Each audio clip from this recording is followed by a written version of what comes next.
Hello friends, welcome to my channel. Number 1 ಸ್ಥಾನಕ್ಕೆ 3 ಸೀರಿಯಲ್ಗಳ ಜಿಗಿತ. ನಾನಿನ್ನ ಬಿಡಲಾರೆ ಧಾರಾವಾಹಿಗೆ ಒಡಿತು ಬಂಪರ್ ಲಾಟ್ರಿ. ಕನ್ನಡ ಕಿರುತೆರೆಯ ಸೀರಿಯಲ್ಗಳ 7ನೇ ವಾರದ TRP ಲೆಕ್ಕಾಚಾರ ಹೊರಬಿದ್ದಿದೆ. ಈ ಮೂಲಕ ಒಂದಲ್ಲ ಎರಡಲ್ಲ ಒಟ್ಟು 3 ಸೀರಿಯಲ್ಗಳು ನಂಬರ್ 1 ಸ್ಥಾನಕ್ಕೆ ಜಿಗಿದಿವೆ. ಕನ್ನಡ ಕಿರುತೆರೆಯ 7ನೇ ವಾರದ TRP ರೇಟಿಂಗ್ ಹೊರಬಿದ್ದಿದೆ. ಧಾರಾವಾಹಿಗಳು ನಂಬರ್ 1 ಪಟ್ಟ ಪಡೆದುಕೊಂಡಿವೆ. ಈ ಮೂಲಕ TRPಯಲ್ಲಿಯೂ ಹೊಸ ದಾಖಲೆ ಬರೆದಿವೆ. ಇತ್ತೀಚೆಗಷ್ಟೇ ಶುರುವಾದ ನಾನಿನ್ನ ಬಿಡಲಾರೆ ಸೀರಿಯಲ್ ಟಾಪ್ ಸ್ಥಾನಕ್ಕೆ ದಾಪುಗಟ್ಟಿದೆ. ಈ ಮೂಲಕ ಶುರುವಾದ 4-5 ವಾರಕ್ಕೆ ನಂಬರ್ 1 ಧಾರಾವಾಹಿಯಾಗಿ ಹೊರಹೊಮ್ಮಿದೆ. 7ನೇ ವಾರದ TRPಯಲ್ಲಿ ಜಿ ಕನ್ನಡ ವಾಹಿನಿಯ ಸೀರಿಯಲ್ಗಳ TRP ಲಿಸ್ಟ್ ಇಲ್ಲಿದೆ. ಜಿ ಕನ್ನಡ ವಾಹಿನಿಯಲ್ಲಿ ಸೋಮವಾರದಿಂದ ಶುಕ್ರವಾರದವರೆಗೆ ಸಂಜೆ 5:30ರಿಂದ ರಾತ್ರಿ 10 ಗಂಟೆ ಅವಧಿಯ ವರೆಗೆ ಒಟ್ಟು 9 ಧಾರಾವಾಹಿಗಳು ಪ್ರಸಾರವಾಗುತ್ತವೆ. ಈ 9 ಧಾರಾವಾಹಿಗಳ ಪೈಕಿ ಯಾವ ಸೀರಿಯಲ್ಗಳಿಗೆ ವೀಕ್ಷಕನ ಬಹುಪರಾಗ್ ಸಿಕ್ಕಿದೆ, ಯಾವ ಸೀರಿಯಲ್ ರೇಟಿಂಗ್ ಕುಸಿದಿದೆ ಎಂಬ ಮಾಹಿತಿ ಇಲ್ಲಿದೆ. ಕಳೆದ 4 ವಾರಗಳಿಂದ ನಂಬರ್ 1 ಸ್ಥಾನದಲ್ಲಿ ಜಿಗುತ್ತಿದ್ದ ಶ್ರಾವಣಿ ಸುಬ್ರಹ್ಮಣ್ಯ 7ನೇ ವಾರದ TRPಯಲ್ಲೂ ಮೊದಲ ಸ್ಥಾನವನ್ನು 2 ಸೀರಿಯಲ್ಗಳ ಜೊತೆ ಹಂಚಿಕೊಂಡಿದೆ. 3 ಸೀರಿಯಲ್ಗಳಲ್ಲಿ ನಂಬರ್ 1 ಪಟ್ಟ.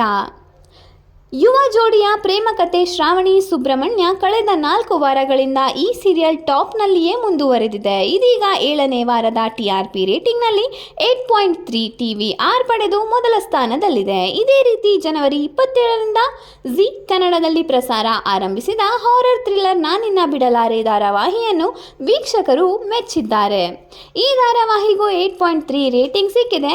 ಅದೇ ರೀತಿ ಗುಂಡಮ್ಮನ ಮದುವೆ ಎಪಿಸೋಡ್ ಮೂಲಕವೇ ಗಮನ ಸೆಳೆದ ಅಣ್ಣಯ್ಯ ಸೀರಿಯಲ್ ಸಹ 8.3 TRP ಪಡೆದು ಮೊದಲ ಸ್ಥಾನ ಒಟ್ಟಿಗೆ ಹಂಚಿಕೊಂಡಿವೆ. ಲಕ್ಷ್ಮೀ ನಿವಾಸಕ್ಕೆ ಸಿಕ್ಕ TRP ಎಷ್ಟು ಗೊತ್ತಾ? 1 ಗಂಟೆ ಪ್ರಸಾರ ಕಾಣುವ ಲಕ್ಷ್ಮೀ ನಿವಾಸ ಸೀರಿಯಲ್ ಅದ್ಯಾಕೋ ಕೊಂಚ ಮಂಕಾಗಿದೆ. ಮೊದಲ ಸ್ಥಾನದಲ್ಲಿಯೇ ಹೆಚ್ಚು ಕಾಣಿಸಿಕೊಳ್ಳುತ್ತಿದ್ದ ಈ ಸೀರಿಯಲ್ ತುಂಬಾ ವಾರಗಳೇ ಆಯಿತು ಮೊದಲ ಸ್ಥಾನದಲ್ಲಿ ಕಂಡು. ಇದೀಗ 7ನೇ ವಾರದ TRPಯಲ್ಲಿ ಈ ಸೀರಿಯಲ್ 7.5 ರೇಟಿಂಗ್ ಪಡೆದು 2ನೇ ಸ್ಥಾನ ಪಡೆದುಕೊಂಡಿದೆ. ಅಮೃತಧಾರೆ ವೀಕ್ಷಕರಿಗೆ ಬಗೆ ಬಗೆ ಟ್ವಿಸ್ಟ್ ನೀಡುತ್ತಿರುವ ಅಮೃತಧಾರೆ ಸೀರಿಯಲ್ನಲ್ಲೀಗ ಭೂಮಿಕಾ ಗರ್ಭಿಣಿ ಆಗಿಲ್ಲ ಅನ್ನ ವಿಚಾರ ಬೆಳಕಿಗೆ ಬಂದಿದೆ. ಹೀಗೆ ಸಾಗುತ್ತಿರುವ ಈ ಸೀರಿಯಲ್ 7ನೇ ವಾರ 6.8 TRP ಪಡೆದು 3ನೇ ಸ್ಥಾನದಲ್ಲಿದೆ.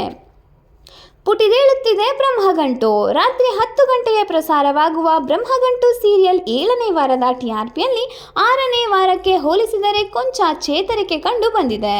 6.3 TRP ಪಡೆದ ಬ್ರಹ್ಮಗಂಟು 4ನೇ ಸ್ಥಾನಕ್ಕೆ ಬಡ್ತಿ ಪಡೆದಿದೆ.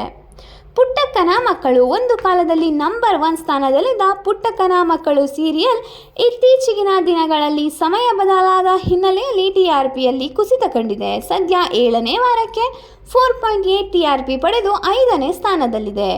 ಶ್ರೀರಸ್ತು ಶುಭಮಸ್ತು ಸಂಜೆ 6 ಗಂಟೆಗೆ ಜಿ ಕನ್ನಡದಲ್ಲಿ ಪ್ರಸಾರ ಕಾಣುತ್ತಿರುವ ಶ್ರೀರಸ್ತು ಶುಭಮಸ್ತು ಸೀರಿಯಲ್ 7ನೇ ವಾರ 3.0 TRP ಪಡೆದು 6ನೇ ಸ್ಥಾನದಲ್ಲಿದೆ. ಸೀತಾರಾಮ ಸಂಜೆ 5:30ಕ್ಕೆ ಪ್ರಸಾರ ಕಾಣುತ್ತಿರುವ ಸೀತಾರಾಮ ಸೀರಿಯಲ್ನಲ್ಲೀಗ ಮಹಾ ಕುಂಭಮೇಳದ ಸಂಚಿಕೆ ಪ್ರಸಾರವಾಗುತ್ತಿವೆ. ಅದರಂತೆ 7ನೇ ವಾರದ TRPಯಲ್ಲಿ ಈ ಸೀರಿಯಲ್ 2.5 TRP ಪಡೆದಿದೆ.